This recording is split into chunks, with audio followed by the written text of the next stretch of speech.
12페이지 볼게요. 자, 부동산 금융론이 있는데, 금융이라는 것은 자금의 융통, 요걸 줄여서 금융해 줍니다. 그러니까 우리가 일반적으로 융통한다는 표현 자체는 뭐 돈을 뭐 빌린다, 뭐 빌려준다 이런 거를 융통한다 이렇게 얘기하는데, 요 빌리는 것보다는 좀 넓은 개념입니다. 훨씬 넓은 개념으로 어쨌거나 정확히 표현하면 자금의 조달이죠. 이런 게 훨씬 더 정확한 표현입니다. 자금의 조달. 한쪽에서는요 자금을 조달해주고 다른 쪽은요 자금을 조달받고 이렇게 하는 걸요 금융이다.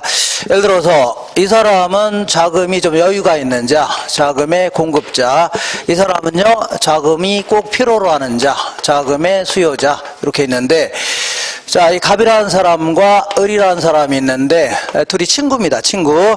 그러니까 갑이 을한테 가서 친구야, 내가 지금 갈비집 하려고 하는데 한 1억은 있어야 되는데 나는 7천만 원밖에 없다는 얘기죠. 그래서 네가 3천만 원을 좀 빌려달라 이렇게 할 수 있네요.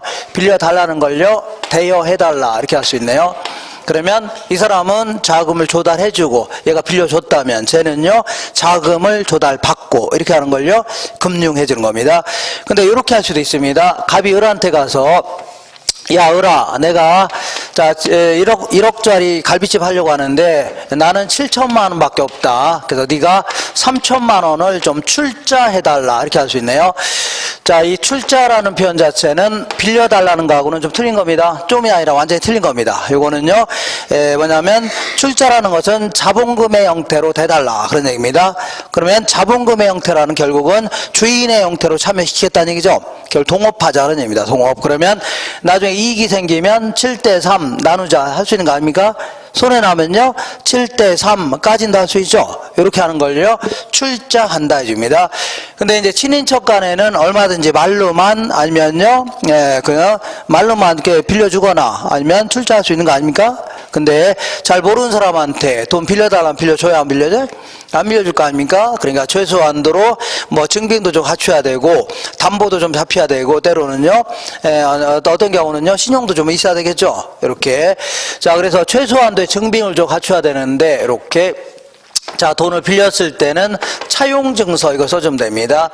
자, 종이에다가 딱 내가 3,000원 빌렸으니까 언제까지 갚겠다. 그리고 이자는 매달 얼마씩 주겠다. 이렇게 할 수 있죠. 이런 게 일종의 차용증서인데, 예금 통장도 넓은 의미의 다 차용증서입니다. 내가 은행에다 예금했다는 얘기는 은행이 나한테 돈 빌린 겁니다. 나는 빌려준 거고, 그러면 그에 상응하는 증빙도 필요하죠. 이런 게 일종의 예금 통장입니다. 자, 그리고 돈을 출자받았을 때는 지분증서라는 걸 쓸 수가 있는데, 지분이라는 게 뭐냐면 소유자의 몫을 얘기합니다. 소유자의 몫을 나타내는 증서를 써줄 수가 있네요. 여기다가 이제 지분증서다 이렇게 하면서 나는 7천만 원은 너는요 3천만 원, 그러니까 서로 이제 기명날인 할 수 있겠네요. 이렇게 하는 걸요 지분증서라는 겁니다. 근데 요거를 유가증권의 형태로 발행할 수 있는데 어떻게 하냐면 얘는 채권이라는 유가증권을 발행할 수 있습니다.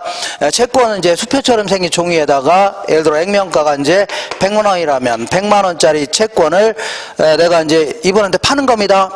파면 이분이 이제 나한테 100만 원에 샀다는 얘기죠. 그러면 이분이 나한테 100만 원 빌려준 겁니다. 빌려준 거예요. 그러면 채권상에는 만기가 있습니다. 만기 있죠? 만기에 그때 이제 이분이 채권 들고 오면 내가 돈을 내줘야 됩니다. 그리고 여기는 이자에도 적혀 있으니까 이자율에 해당되는 만큼도 돈을 줘야 됩니다. 이자도 이런 식으로 하는 걸요 채권이라 하는데, 자 여기 자 근데 요 채권은 아무나 발행하면 되나요? 이거는 이제 불특정 다수인한테 막 돈을 빌리는 겁니다. 그래서 함부로 빌렸다가 나중에 못 갚을 수 있는 거 아닙니까? 함부로 막 발행하면 돼야 한대요? 안 됩니다. 상당한 정도의 공신력이 좀 있어야 됩니다. 그래서 주로 이제 이 채권 중에 주로 이제 국가라든가 지자체, 정부 투자기관 이런 데서 이제 발행하는 거를 넓은 의미에다가 공채 이렇게 표현합니다. 뭐라고요? 공채. 그리고 회사도 이걸 발행할 수 있는데 회사는 이제 최소한 상장법인은 돼야 됩니다. 그리고 상장한 정도의 어떤 공신력이 좀 있어야 됩니다. 그래서 여러 가지 뭐 이익도 계속 나야 되고 여러 가지 조건이 있습니다. 그러니까 조건에 합당할 때는 자, 이 회사채를 발행할 수 있는데 이 회사채를 뭐라고요? 줄여서 사채해 줍니다. 이런 게 전부 다 채권입니다. 알겠죠? 채권. 돈을 빌렸다는 형태의 유가증권입니다. 자, 근데 요때는 돈을 출자받았을 때는 주권이라는 걸 발행할 수 있는데 주권은 주식을 얘기합니다. 그러니까 어떤 회사가 있는데 총 10만 주를 발행했습니다. 10만 주. 그런데 내가 자, 갑이라는 사람이 인터넷 들어가서 10주를 구입했다. 그러면 10만 분의 10만큼 주인의 형태로 참여하는 겁니다. 주인. 그렇기 때문에 만약에 이 회사가 장사가 잘 돼서 이익이 생기면 배당해야 되겠죠. 주인들한테. 이때 이제 10만 분의 10만큼은 갑한테 줘야 됩니다. 만약에 이 회사가 쫄딱 망했다. 그러면 이 회사가 지고 있는 빚을 먼저 갚아야 됩니다. 빚 다 갚고 난 나머지 재산을 자녀 재산 이렇게 하는데 자녀 재산에 대해서 10만 분의 10만큼 누구한테 줘야 돼요? 갑한테 줘야 됩니다. 알겠죠? 이런 형태를 뭐라고요? 주권이다 해줍니다. 자, 그러니까 얘네들은 돈을 빌리는 형태고 얘는요, 자, 주인의 형태로 참여하는 형태입니다. 이렇게. 어쨌거나 이 자금을 조달하는 형태는 크게 두 가지가 있는데 이런 식으로 돈을 빌린 다음에 차용증서라든가 채권을 발행하는 이러한 형태의 금융을요, 부채금융이다. 이렇게 얘기합니다. 그 다음에 주인의 형태로 참여시키면서 지분증서라든가 주권을 발행하는 이러한 형태의 금융을요, 지분금융이다. 이렇게 얘기합니다. 그러면 이 부동산과 관련돼서도 얼마든지 부채금융, 지분금융 있을 수가 있는데 요 바로 옆에 볼게요. 거기 112페이지에 보시면 맨 왼쪽 볼게요. 맨 왼쪽에 자, 차용증서라든가 채권을 발행하는 형태를 뭐라고요? 부채금융이라 하는데 부동산과 관련돼서도 은행이 아파트 구입한 사람들한테 돈을 빌려줄 수 있는 거죠. 이런 걸 일반적으로 주택 소비금융 이렇게 얘기합니다. 그 다음에 이제 아파트 건설사들한테 돈 빌려줄 수 있는데 이런 걸요, 주택 개발금융 이렇게 얘기합니다. 그 다음에 개발금융의 특수한 형태가 이제 프로젝트 파이낸싱 이런 게 있습니다. 그 다음에 이 부채금융과 관련돼서도 부동산 관련돼서도 이 채권을 발행하고 있는데 MBS, ABS 이러한 채권도 발행하고 있습니다. 이렇게 하시고 그 밑에 볼게요. 요거는 이제 이 부동산 관련돼서 지분금융은 일단은 이렇게 암기하세요.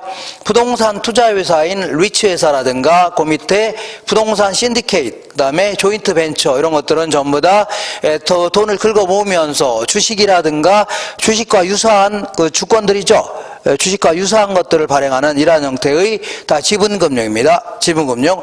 자, 이렇게 해서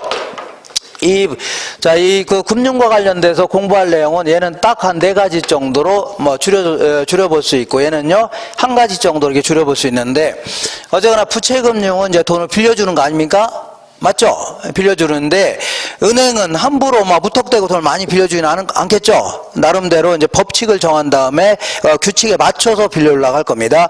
그래서 첫 번째는 이제 대출 가능 금액 이렇게, 그러니까 LTV라든가 DTI 이런 걸 적용해서 돈을 빌려주려고 할 겁니다. 요걸 좀 공부해야 됩니다. 대출 가능 금액. 자, 두 번째는 이제 돈을 빌려줬겠다. 그러면 이제 회수를 해야 되는데 문제는 5%로 해갖고 20년 동안 빌려주기로 했는데 한 3년 정도 지나서 이 물가가 문장 올랐습니다. 인플레가 심해졌죠? 그럼 인플레이션이 심해지면 화폐의 가치가 떨어집니다. 떨어지면 은행은 똑같은 이자를 받으니까 은행이 손해죠. 그러니까 은행은 어떤 형태로 손해 보려고 안 보려고요? 안 보려고 한다는 얘기입니다. 그러니까 이자율을 어떤 형태로 얘네들은 조정하려고 할 겁니다. 이자율의 조정과 관련된 얘기가 정의가 되셔야 됩니다. 여기서 이제 변동금리냐 뭐 고정금리냐 이런 얘기를 좀 알고 계셔야 돼요. 세 번째는요, 우리가 1억을 빌려줄 테니까 너 만기에 한꺼번에 갚아라 이렇게 할 수 있지만 매달 쪼개서 갚아라 할 수 있는 거죠. 그래서 원리금을 갚아 나가는 방식, 원리금 뭐 상환 방식이다, 원리금을 지불하는 방식이다, 이런 것도 정의가 되셔야 됩니다. 자, 마지막으로 대출채권의 유동화 제도 이런 표현을 쓰는데 유동화라는 표현 자체는 당장 현금화시키는 거를 유동화시킨다 해줍니다. 예를 들어서 돈 한 번 빌려주고 나면 20년, 30년에 걸쳐서 받을 채권이죠. 요거를 누구한테 바로 팔아치우는 겁니다. 팔아치우면 돈 생겨 안 생겨요? 생기죠? 이 돈을 또 다른 소비자한테 또 빌려주는 겁니다. 이런 식으로 하게 되면 한정된 자원으로 무수히 많은 사람들이죠. 이렇게 빌려줄 수가 있는 겁니다. 이런 걸 뭐라고요? 대출 채권의 유동화 제도다 해줍니다. 그래서 여기서는 요 제도가 그래도 제일 어려운 얘기입니다. 약간 그 다음에 지분금융과 관련돼서는 부동산 투자회사라고 해서 리츠회사라고 있는데 요것도 1년에 한 번씩 꼭 물어봅니다. 그러니까 부동산 투자회사 법에 있는 규정들을 물어봅니다. 이렇게 해서 자 요런 내용을 중심으로 해서 최소한도 한 5문제 내지 많게는요 어떤 경우는 7문제까지 나온 적이 있는데 평균 한 6문제 정도 생각하셔야 됩니다. 몇 문제라고요? 몇 문제. 요걸 중심으로 해서 사이드에 있는 내용들까지 이렇게 합쳐서 통상 한 6문제 정도 물어봅니다. 이렇게 해서 자, 맨 먼저 순서에 따라 이렇게 공부할 겁니다. 이렇게 순서에 따라서 쭉 공부할 건데 맨 먼저 자, 113페이지 보겠습니다. 113페이지 보시면 맨 위에 부동산 금융의 서설 있어 없어요? 있죠? 요거는 우리 교재는 368페이지에 있습니다. 368페이지 있는데 요 113페이지에 있는 내용들은 요거는 요즘 들어서 이런 거는 많이 안 물어봅니다. 거의 안 물어보니까 만약에 이 부분에서 한 문제를 물어본다면 한 장 넘겨볼게요. 한 장 넘겨보시면 114페이지 딱 중간 정도에 보니까 대출 가능 금액 있어 없어요? 있죠. 요걸 물어봅니다. 요걸 물어보고 행여나 제가 제끼는 내용이 있다면 그거는 5월달, 6월달에 다 할 겁니다. 이미 1, 2월달 아니면요 11월, 12월달에 했기 때문에 좀 늦게 오신 분들은 미리만 한 거기 때문에 별 중요성이 좀 떨어지고 하는 것들은 제가 제낍니다. 그런 것들은 전부 다 언제 한다고요? 5월달, 6월달 다 할 겁니다. 처음부터 끝까지 다 할 거니까. 자, 114페이지 볼게요. 일단은 대출 가능 금액 요거 공부하기 전에 약간의 용어 정도는 좀 정리하고 출발해 볼게요. 요거 순서에 따라 이렇게 요거 할 겁니다. 순서에 따라. 자, 용어 정도 정리하는데 이렇게 10,000원을 내가 빌렸습니다. 은행에서 10,000원을 빌렸다. 요거를요 원금이다. 대출. 자, 지금부터 대출, 대부, 융자 똑같은 편입니다. 융자 원금이다. 대출 원금. 대부 원금 똑같은 편이에요. 요거를 원금인데 1년 동안에 이제 3,000원을 갚았습니다. 3,000원. 요거 갚았으니까 그걸 상환한 금액이 되어 있네요. 상환액이다. 그러면 얼마 남아 있어요? 7,000원 남아 있죠. 요거를요 미상환했다. 그래서 요거를요 자 미상환액 혹은 잔고다.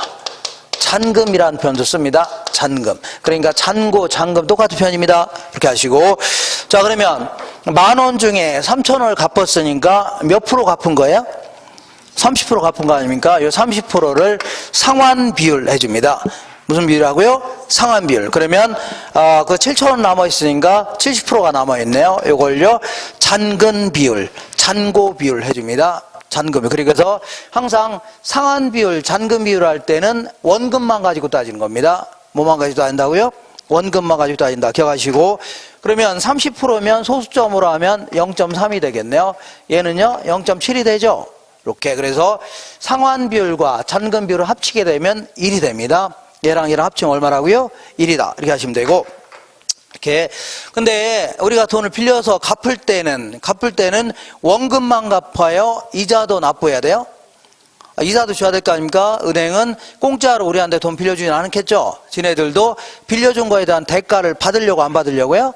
받으려고 하죠? 요거를 이자를 하는 겁니다. 그러니까 우리가 돈을 갚을 때는 원금도 은행한테 줘야 되지만 뭐도 줘야 돼요? 이자도 줘야 되는 겁니다. 그래서 원금하고 이자를 합쳐서 요거를 줘야 되는데 요 표현을 우리 114페이지 위에서 한 7번째 줄 보시면 매기 갚을 때 원금과 이자 지불액을 합쳐서 뭐라고 하냐면 매기 원리금 지불액 이렇게 표현합니다. 매기 원리금 상환액 해도 상관없습니다. 뭐 섞어서 사용도 하고 영어로는 이걸 debt 이렇게 합니다. 뭐라 한다고요? debt. 자, 그 다음에 요거를요 연마다 지불할 때는 연부금, 월마다 지불한다면 얘를요 월부금 이렇게 표현합니다. 그 다음에 요거를 다른 표현으로 자 부채를 서비스 받았으면 이자도 줘야 되죠. 그러니까 부채를 서비스 받은 대가로 지불한다 해서 부채 서비스액 이렇게 표현합니다. 그리고 저당 지불액 이런 표현도 씁니다. 다 똑같은 편이에요. 돈 빌렸을 때 갚을 때 원금하고 이자 합쳐서 다 뭐라고요? 자, 이 원리금 지불액, 연부금, 월부금, 부채 서비스액, 저당 지불액 똑같은 편입니다. 자, 이번에는 자, 돈을 이제 그 돈을 은행에서는 얼마 빌려줄 것인가 그 얘기 할 겁니다. 대출 가능 금액 알아볼게요. 여기가 이제 어떤 주택을 담보 잡고 돈을 빌려주려고 합니다. 은행이. 그래서 요거를 해당 주택이라 할게요. 요거를 담보 잡고 돈을 딱 빌려주려고 하는데, 자, 과거에는 주로 이제 LTV 위주로만 돈을 빌려줬습니다. LTV. 자, LTV라는 게 뭐냐면, loan to value 해갖고, 론이라는 것은 대출액을 얘기합니다. 카드론, 웰컴 론 할 때 대출액. 그 다음에 to는요, 대비, value는요, 가치. 그래서 영어는 뒤에서부터 이렇게 해석하셔야 됩니다. 이렇게 부동산 가치 대비 해갖고, 부동산 가치 대비 대출액이 차지하는 비율, 융자액이 차지하는 비율, 요걸요 LTV 이렇게 얘기합니다. 그래서 요거는 예를 들어 은행이 1억짜리 부동산을 구입하는데 1억짜리 아파트 구입하는데 60%까지 빌려주겠다. 그러면 얼마를 빌려주겠다는 얘기예요? 자, 1억짜리 부동산을 구입하는데 최대 60%까지 빌려주겠다. 그러면 얼마를 빌려주는 거예요? 최대 6천만 원 빌려주겠다는 얘기입니다. 근데 만약에 80%까지 빌려주겠다. 그 얘기는 얼마를 빌려주겠다는 얘기예요? 8천만 원 빌려주겠다. 요 60%, 80% 요걸요 LTV라는 겁니다. 대부 비율. 자, 그래서 요거를 대부 비율, 아까 얘기한 대로 우리 전 시간에 한 것처럼 대부 비율, 융자 비율, 대출 비율, 저당 비율, 담보 인정 비율 다 똑같은 표현들입니다. 자, 그래서 다시 한번 해볼게요. 1억짜리 부동산을 구입하는데 최대 60%까지 적용하겠다. 그러면 얘랑 나누기가 넘어가면 뭐를 곱하게 되죠? 그러니까 얘랑 곱하면 됩니다. 그러면요 6천만 원까지 빌려주겠다 그런 얘기입니다. 이렇게 이걸요 LTV다 해줍니다. 이때 LTV를 완화시키겠다. 항상 완화라는 얘기는 돈을 더 많이 빌려주겠다는 얘기입니다. 강화라는 얘기는요 좀 덜 빌려주겠다 그런 얘기입니다. 그러니까 LTV를 80%까지 적용하겠다. 그러면 얘랑 곱하면 얼마라고요? 8천만 원이죠. 그러니까 8천만 원까지도 빌려주겠다 그런 얘기입니다. 이렇게. 그래서 과거에는 순전히 이렇게 담보 가치만 보고 은행이 정하는 담보 가치가 있을 겁니다. 요거 가치만 보고 더 빌려줬는데 문제는 자, IMF가 터지면서 담보 가치가 폭락했다는 얘기죠.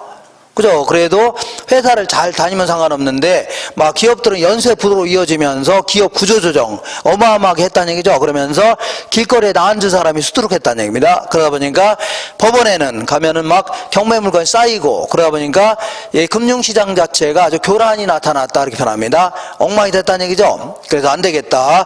자, 그 사람의 소득도 좀 보고 빌려주라 이렇게 하는 걸요 DTI다 해줍니다. DTI. 자, 여기서 D라는 게 조금 전에 얘기했지만 뎁 돼갖고 자, 돈을 빌렸을 때 매기 갚을 원리금 있죠? 요걸 얘기합니다. 매기 갚을 원리금 혹은 부채 서비스액 이런 거 있죠? 저당 지불액 이걸 얘기합니다. to는요 대비, I는요 인컴 소득을 얘기합니다. 소득. 자, 그래서 영어는 뒤에서부터 이렇게 보통 연을 가지고 주로 따집니다. 연간 소득 대비 해당 대출에 대해서, 해당 담보대출에 대해서 돈을 빌렸을 때 매기 갚을 연간 원리금 지불액이 차지하는 비율, 이걸 뭐라고요? DTI 하는 겁니다. DTI. 자, 그러면 어떤 사람이 연간 3천만 원 벌고 있답니다. 3천만 원 벌고 있는데 DTI를 40%까지 적용하겠다. 자, 그러면 자, 계산하면 3, 40이 하면 얼마예요? 얘가 1200만 원 아닙니까? 그러니까 1200만 원이 되는 자까지만 빌려주겠다는 얘기입니다. 무슨 얘기냐면 이 돈 벌어서 은행한테 다 주고 나면 쓸 돈도 없죠. 그러니까 이 1200만 원 넘어가는 자들은 돈을 못 갚을 가능성이 있다는 얘기입니다. 그래서 자, 이 최대한 얼마라고요? 해당 대출에 대해서 나가는 돈은 얼마라고요? 1200만 원이 되는 자까지만 빌려주겠다 그런 얘기입니다. 그죠? 그러니까 3천만 원 벌어서 은행한테 줄 돈이 많은 자들은 못 갚을 가능성이 있죠. 그러니까 최대한 얼마라고요? 1200만 원이 되는 자까지만 빌려주겠다 그런 얘기입니다. 되겠죠? 그러면 대출 조건을 완화시키겠다. 그 얘기는 예를 들어서 60%까지 적용하겠다. 그 얘기는 계산하면 얘랑 곱하니까 36은 얼마예요? 18이죠. 그러니까 1800만 원이 되는 자까지도 빌려주겠다는 얘기입니다. 얼마라고요? 1800만 원이 되는 자. 그러니까 돈 벌어서 은행한테 준 돈이 많은 자 있죠? 그 자까지도 빌려주겠다 그런 얘기입니다. 되겠죠? 이렇게 다시 한번 해볼게요. 3천만 원 버는 자가 있는데 DTI를 40%까지 적용하겠다. 최대 얼마라고요? 40%까지 적용하겠다. 그러면 3, 42에서 얼마라고요? 1200만 원이 되는 자까지만 빌려주겠다. 그러니까 자, 너네들은 3천만 원 버는 자가 있다면 최대 얼마라고요? 1200만 원이 되는 자까지만 빌려주라. 이게 넘어가는 자들은 빌려주지 말라는 얘기입니다. 이해가 되겠죠? 그럼 만약에 나는 이게 넘어간다 그러면 아무튼 은행하고 이제 대출 기간을 좀 늘린다면 줄어들 수 있죠. 그거는 니네들 알아서 할 일이고 매년 1200만 원이 넘어가는 자들은 빌려주지 말라는 얘기입니다. 3천만 원 버는 자가 있다면 되겠죠. 그리고 요거는 문제에서 거의 100%가 원리금 균등상환액을 가정합니다. 그렇지 않으면 상당히 은행이 계산할 수밖에 없습니다. 우리가 계산하는 건 아니에요. 은행이 계산할 수밖에 없기 때문에 우리가 계산하기 위해서는 원리금 균등상환을 가정할 수밖에 없습니다. 자, 그러면 얘를 계산할 때는 자, 우리 은행에서 내가 1억을 빌렸는데 10년 동안 매달 원금이자 합쳐서 20만 원씩 갚으랍니다. 매달 얼마씩 갚으라고요? 20만 원. 이때 20만 원 계산하려면 1억에다가 저당상수 곱합니다. 뭘 곱한다고요? 저당상수. 똑같은 논리로 자, 요거 계산할 때는 대출액에다가 저당상수를 곱하게 되면 자, 여기다 이거 곱하면 요거 나오는데 예를 들어 저당상수가 0.1이다. 그러면 여기다 이거 곱한 게 이거죠? 그러면 곱하기가 넘어가면 뭘로 바뀌어요? 나누기로 바뀝니다. 그러면 1200만 원 나누기 0.1하면 1억 2천만 원이 되는 겁니다. 1억 얼마라고요? 2천만 원. 그래서 이렇게 계산한 대출액과 이렇게 계산한 대출액이 2억이라면 자, 둘 중에 작은 금액을 빌려주겠다 그런 얘기입니다. 둘 중에 뭐라고요? 작은 금액을 빌려주겠다 그런 얘기입니다.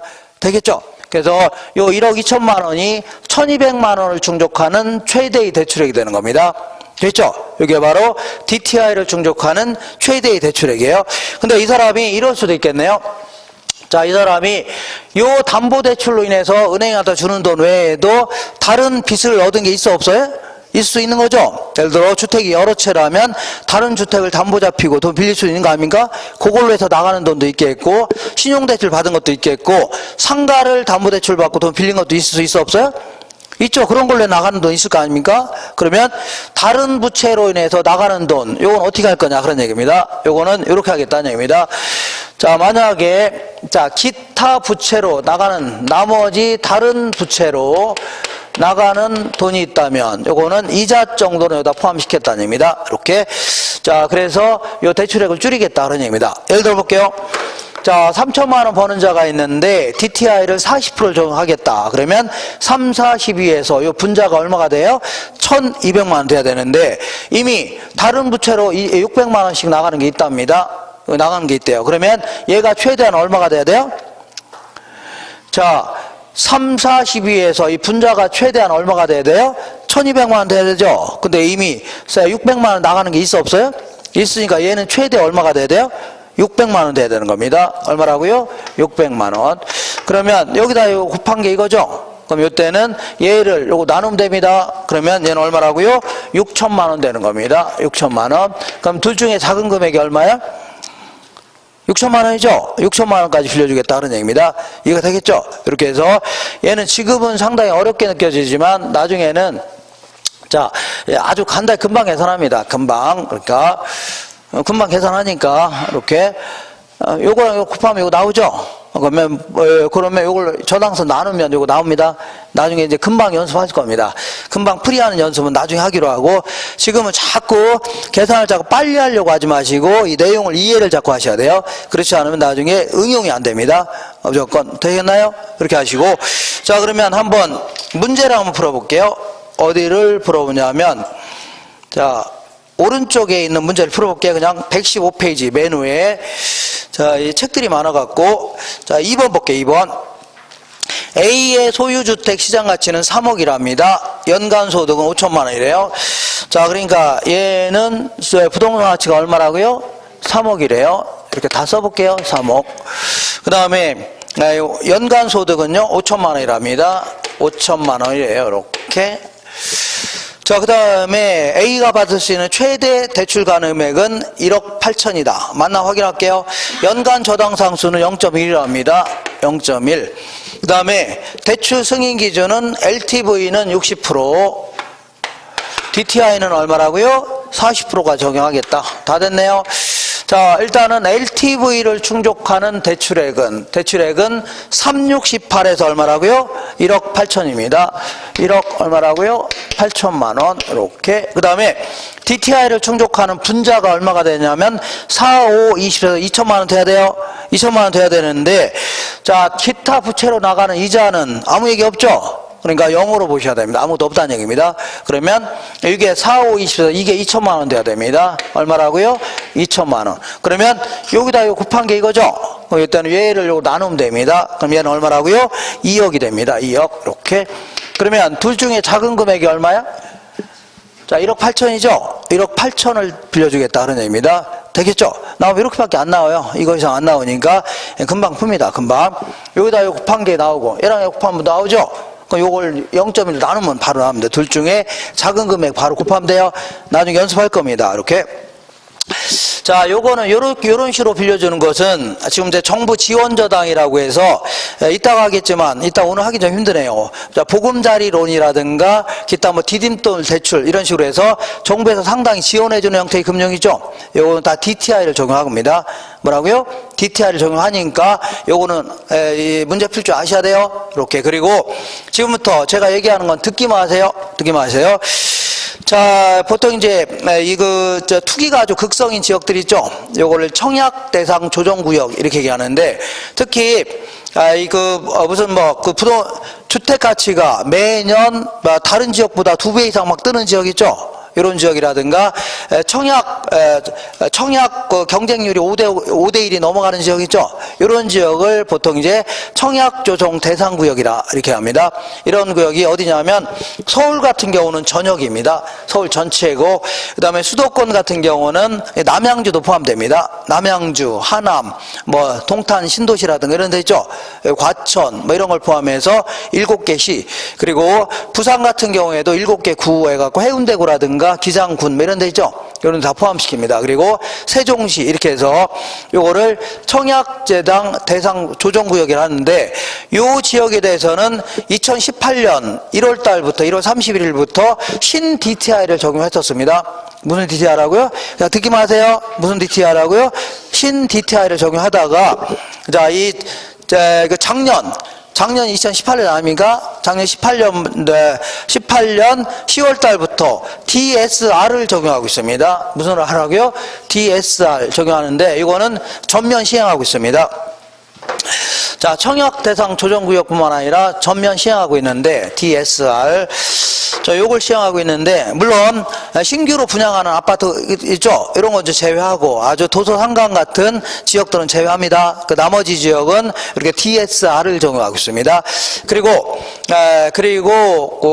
이렇게 그리고 이제 그 제1금융권은 이미 요걸 적용하고 있습니다. 작년 10월 달부터. 그리고 올해 상반기까지, 이제 상반기 다 됐네요. 제2금융권인 뭐 캐피탈이라든가 저축은행이죠. 다 이걸 적용할 겁니다. 얘는 뭐냐면 이렇게 하는 겁니다.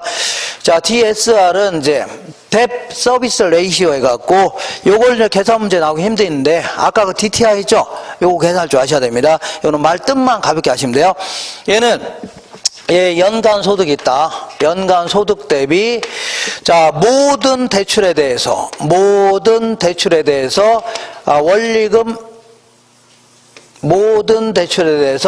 원리금 지불액이 차지하는 비율, 요걸 뭐라고요? DSR 해줍니다. DSR. 자, 예를 들어 볼게요. 예를 들어서 어떤 사람이 3억짜리 아파트를 담보 잡히고 돈을 빌리려고 합니다. 3억짜리 아파트를 담보 잡히고 돈을 빌리려고 해요. 자, 그래서 LTV는 예를 들어 50%를 적용하겠다. 그 다음에 DSR은 최대 60%까지 적용하겠다. 그리고 이 사람은 5천만 원 정도 벌고 있답니다. 5천만 원을 벌고 있다. 자, 그러면 어쨌거나 LTV를 충족하는 대출액은 얼마요? 355에서 1억 5천이죠? 맞아, 안 맞아요?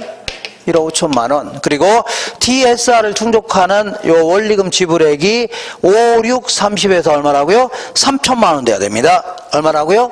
3천만 원. 최대 얼마라고요? 3천만 원. 그러니까 5천만 원 버는 자가 있는데, 은행이라든가 어쨌거나 빚 갚는 돈이죠? 5천만 원 벌어서 3천만 원 넘어가는 자 있죠? 은행에다 어쨌거나 은행이라든가 하여튼 빚 갚는 데 쓰는 돈이 얼마라고요? 모두 합쳐서 3천만 원 넘어가는 자는 빌려주지 말라는 얘기입니다. 그런 의미예요. 알겠죠? 이렇게 어쨌거나 모든 대출에 대해서 원리금 나가는 게 최대 얼마라고요? 3천만 원입니다. 그러면 이것도 마찬가지로 만약에 계산 문제 나온다면 나올 가능성은 없지만 거의 없지만 원리금 균등 상환을 가정할 수밖에 없습니다. 왜냐하면 대출마다 그 지급하는 방식이 다 틀릴 거 아닙니까? 그러니까 간단히 물어보려면 원리금 균등 상환액을 가정할 수밖에 없습니다. 대출액에다 뭘 곱하라고요? 저당 상수 곱하면 됩니다. 그러면 저당 상수가 0.1이다. 그러면 여기다 요 곱한 게 이거죠. 그러면 요 대출액은 최대 얼마라고요? 3억이 돼야 됩니다. 얼마라고요? 3억이 돼야 되는데 이 사람이 집이 두 채가 이미 있습니다. 이거 외에도 이미 두 채가 있는데 거기로부터 나가는 돈이 3억 나간다. 3억 빌린 게 있답니다. 자, 지금 요걸 충족하는 대출액이 3억이죠. 그죠? 근데 이 사람이 이미 주택이 두 채가 있어갖고 빌린 돈이 2억 5천이랍니다. 얼마라고요? 2억 5천. 그러면 여기 2억 5천 빼니까 얼마라고요? 5천만 원만 빌려주겠다는 얘기입니다. 둘 중에 작으니까 얼마라고요? 5천만 원. 만약에 이 사람이 이것저것 빚을 다 합치니까 이거 외에 빚이 4억이랍니다. 이미 기존에 있는 빚이 얼마라고요? 4억 있다면 이 사람은 빌릴 돈이 있어 없어요? 하나도 없는 겁니다. 이렇게 해서 대출 규제를 상당히 심하게 하겠다는 얘기입니다. 그러니까 주택 몇 채 있는 자들은 돈 빌리기가 힘들어지는 겁니다. 이런 식으로 했다가는 거의 돈 못 빌립니다. 이렇게 하시면 됩니다. 이걸요 DSR 해줍니다. 뭐라고요? DSR, Debt Service Ratio 해갖고 현행 이렇게 시행하고 있습니다. 이렇게 하시면 돼요. 자, 근데 이제 계산 문제는 만약에 나온다면 아까 DTI죠? 정부 지원저당 같은 경우는 다 DTI를 적용하겠습니다. 그러니까 그걸 물어봅니다. 그런 줄 아세요? 이렇게 하시고 자, 이렇게 해서 대출 가능 금액 알아봤습니다. 한 장 넘겨볼게요. 넘겨보시면 이번에는 돈을 빌려줬겠다. 자, 그러면 자, 이거 회수해 나가야 되는데 자, 회수해 나가야 되는데 문제는 자, 요거 볼게요. 5%의 금리로 빌려줬습니다. 자, 이자율과 관련된 얘기를 이쪽으로 해볼게요. 이쪽으로 오겠습니다. 이자율과 관련된 얘기를 쭉 해볼게요. 1억을 빌려주면서 약정금리는 5%였습니다. 몇 프로라고요? 5%. 5% 빌려줬는데 20년 동안 빌려주기로 했는데 한 3년 정도 지나서 인플레가 무지장 심해졌습니다. 물가가 올랐다는 얘기죠. 그러면 화폐의 가치가 오르는 거예요? 떨어지는 거예요? 자, 제가 몇 번 하지만 화폐의 가치가 떨어지는 겁니다. 어떻게 한다고요? 떨어지는 겁니다. 예를 들어서 요게 어디 갔어요?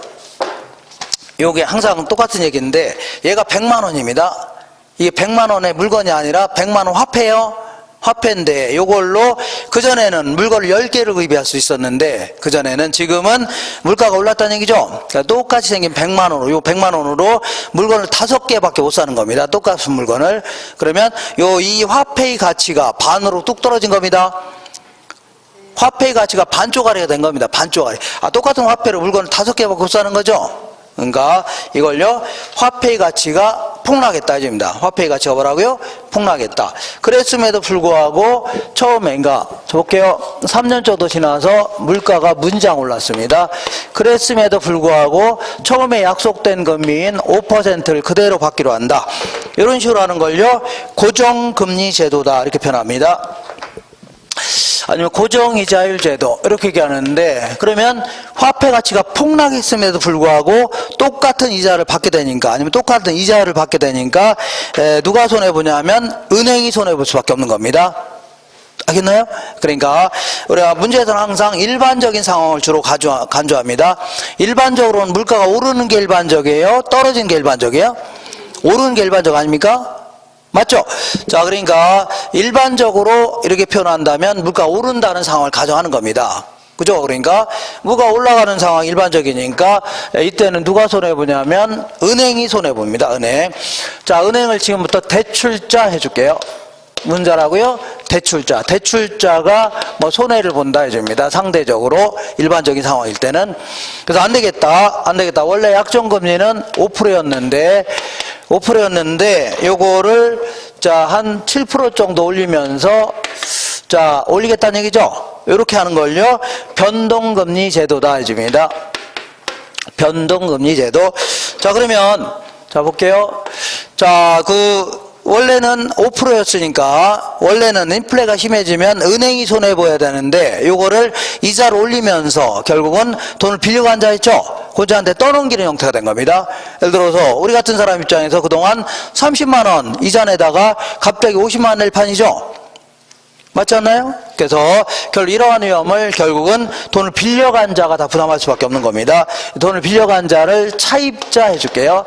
차입자가 상대적으로 손해본다 해줍니다. 차입자가 상대적으로 뭘 본다고요? 손해를 본다 해줍니다. 그러면 은행 입장에서는 고정금리로 빌려주고 싶어요? 변동금리로 빌려주고 싶어요? 변동금리로 빌려줘야 얘네들이 나중에 이자 막 올릴 거 아닙니까? 그래서 손해 안 나려고 하겠죠? 맞지 않나요? 근데 자꾸 차입자가 가서 떼를 쓰는 겁니다. 나 제발 좀 고정금리로 빌려달랍니다. 그리고 이런 금융상품은 정부에서 반드시요 고정금리로 빌려주랍니다. 그죠? 그러면 일반적인 상황일 때는 은행은 손해 보려고 안 보려고요? 고정금리로 빌려주긴 하는데 손해 보려고 안 보려고요? 안 보려고 한다는 얘기입니다. 그죠? 어떤 형태로 얘네들은 손해 안 보려고 할 겁니다. 그러면 요거를 초기 약정금리 이렇게 얘기하는데, 이렇게 여기 초기 약정금리를 보면은 고정금리를 적용하는 상품도 있고 변동금리를 적용하는 상품도 있습니다. 그래서 이따가 이제 수업 끝나고 이제 은행에 잠깐 들려보시면서 그 직원한테 물어보세요. 요즘에 고정금리가 비싸요? 변동금리가 비싸요? 그러면 그 100% 이렇게 얘기할 겁니다. 고정금리가 좀 비쌉니다. 이렇게 나올 겁니다. 왜 그런가 볼게요. 고정금리가 됐든 변동금리가 됐든 어쨌거나 실질금리라는 게 뭐냐면, 실질금리라는 게 앞으로 인플레이션이 전혀 없다는 가정하에, 앞으로 뭐가 없다고요? 인플레이션이 전혀 없다는 가정하에, 자, 이 금융기관이 먹고자 하는 이자료 있죠? 이걸 뭐라고요? 실질금리라는 겁니다. 다시 할게요. 그냥 인플레이션 같은 게 없다는 가정하에 금융기관도 돈을 왜 빌려줍니까? 이자 받으려고 빌려주는 거 아닙니까? 요때 이제 받고자 하는 이자율, 요걸 뭐라고요? 실질금리라는데, 근데 인플레가 없다고 가정했는데 사실은 인플레이션이 발생해요, 안 해요? 조금이든 많이든 발생하는 거 아닙니까? 맞죠? 그럼 실제 인플레가 발생하면 얘는 변동금리는 어떻게 하면 돼요? 그때 가서 올리면 되는 거죠? 그때 가서 올리면 될 거 아닙니까? 근데 고정금리는 그때 가서 올릴 수 있어, 없어요? 없다. 고정금리는 처음부터 만기가 20년이라면 똑같은 이자율을 받는 겁니다. 그러니까 나중에 못 건들죠? 못 건들죠? 그러니까 아예 얘는 처음부터 빌려줄 때, 자, 아예 처음부터 빌려줄 때 매년 예상되는 인플레율이 있다면 요거를 더해서 책정하려고 할 겁니다. 예를 들어서 은행은 원래는 5%로 이렇게 빌려주려고 했는데 매년 2% 정도가 인플레가 발생한다고 하길래 계산해 봤더니, 그러니까 얘랑 합치니까 얼마라고요? 7%로 해서 빌려주려고 하죠. 근데 자, 얘는 5%가 실질금리인데 그냥 5% 그냥 빌려줘서 아무 상관없는 겁니다. 왜냐하면 나중에 실제 인플레가 발생하면 그때 올리면 되는 거죠. 맞죠? 그러니까 처음부터 이 초기 약정금리는 뭐가 높다고요? 고정금리가 높을 수밖에 없는 겁니다. 이렇게 하시고, 자, 반드시 하셔야 돼요. 그러면 고정금리와 관련돼서는 자, 요 얘기가 좀 반드시 좀 정리가 되셔야 됩니다. 요 얘기. 그 다음에 변동금리와 관련돼서는 요 얘기가 좀 정리가 좀 되셔야 됩니다. 이렇게 해볼게요. 이렇게 먼저 고정금리는 처음부터, 그래서 일단은 예상되는 인플레까지 반영한 거를요 명목금리다 혹은 명목이자율. 자, 지금부터 이자율 금리 똑같다 보시면 됩니다. 옛날에는 약간 좀 차이가 났는데 지금 다 똑같은 표현입니다. 금리 이자율 같다는 얘기죠. 이렇게 하시고, 자, 그러면 요 고정금리와 관련돼서는 요 얘기가 좀 정리가 되셔야 됩니다. 아주 자주 물어보니까. 자, 고정금리로 해갖고 고정금리로 해서 7% 해서 돈을 빌려줬습니다. 이렇게 20년 동안 빌려주기로 했는데 나중에 한 3년 정도 지나서 시장 평균 고정금리가 5%로 하락했습니다. 그러니까 3년 전에 비해서 요즘에 돈을 빌릴 때는 고정금리도 내려갈 수 있죠. 그러니까 미 연방금리가 자, 내려가는 바람에 우리도 내려갔다는 얘기죠. 그잖아요? 그러면 차입자 입장에서 어떻게 하다 보니까 7%로 돈을 빌리긴 했는데 지금 당장 다른 애에서 빌리면 얼마라고요? 5% 싼 이자로 빌릴 수 있는 거 아닙니까? 맞죠? 근데 앞으로 남은 기간이 17년 남았는데 17년 동안 7%로 계속 납부하려고 하니까 열이 받아야 안 받아요? 받고 있죠? 근데 때마침 문자가 와서 하나은행에서 문자가 온 겁니다. 자, 고금리 쓰고 있으면 우리가 갚아주겠다는 얘기죠? 에라 모르겠다. 하나은행에서 돈 빌려서 신한은행 거 갚을 수 있죠? 요거를 조기에 상환한다 이렇게 표현합니다. 중도에 상환한다. 그래서 조기에 상환하려고 할 겁니다. 이렇게. 자, 그러면 은행 입장에서는 우리 일반 기업들은 이 물건을 팔죠. 팔면은 얘가 이틀 있다가 안 사겠다고 돌아오는 거 있죠. 그러면 기업 입장에서는 기분 좋아요, 안 좋아요? 근데 안 좋을 거 아닙니까? 은행도 똑같이 대출 상품이라는 상품을 파는 겁니다. 아, 대출 상품을 팔았는데 조금 있다 보니까 안 사겠다고 다 돌아온 거죠.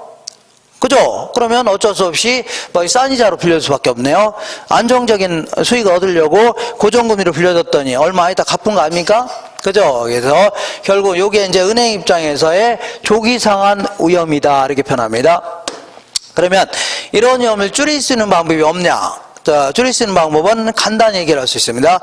너왜 만기까지 빌려 가놓기로 해놓고서 일찌감치 갚았냐는 얘기죠. 이거는 우리 약속 위반이다. 우리는 이제 요거 차이 이상으로 벌금을 부과하겠다 이런 걸요 조기 상환 수수료 이렇게 합니다. 조기 상환 뭐라고요? 수수료 요거 부과하면 되겠네요.